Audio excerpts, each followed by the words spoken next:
बिस्मिल्लाहिर्रहमानिर्रहीम। नाजरीन अस्सलाम वालेकुम। सब बहन भाइयों को, पूरी दुनिया के बहन भाई जो देख रहे हैं, हकीम आमिर रज़ा को भाया की तरफ से फिर से अर्ज़ करता हूँ अस्सलाम वालेकुम।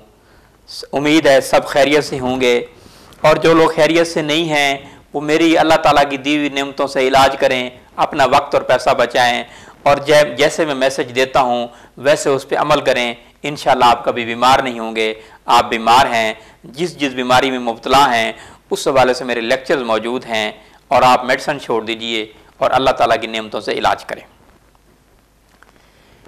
हिचकी जो है आज का मौजू है, हिचकी जिसे हिकअप कहते हैं। इसको रोकने के लिए ये बाज़ औक़ात जो है कई दिन रहती है और ये मौत का सबब भी बन सकती है। इसलिए हिचकी को रोकने के लिए आप जो है अल्लाह ताला की दी हुई नेमतों में शहद मौजूद है। शहद असल है, शहद के बारे में अल्लाह का कुरान कह रहा है, शहद खाली चाट लीजिए तो आपकी हिचकी रुक जाएगी।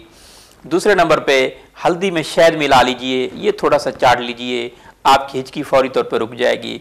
तीसरे नंबर पे अल्लाह ताला की दी हुई नेमतों में जो है वो नारियल मौजूद है। नारियल के ऊपर वाला छिलका जो होता है, जो ऊपर जिसे घास कहते हैं, वो आप ले लीजिए और उसको आप जला लें, आग में जला लीजिए, उसकी राख बना लीजिए।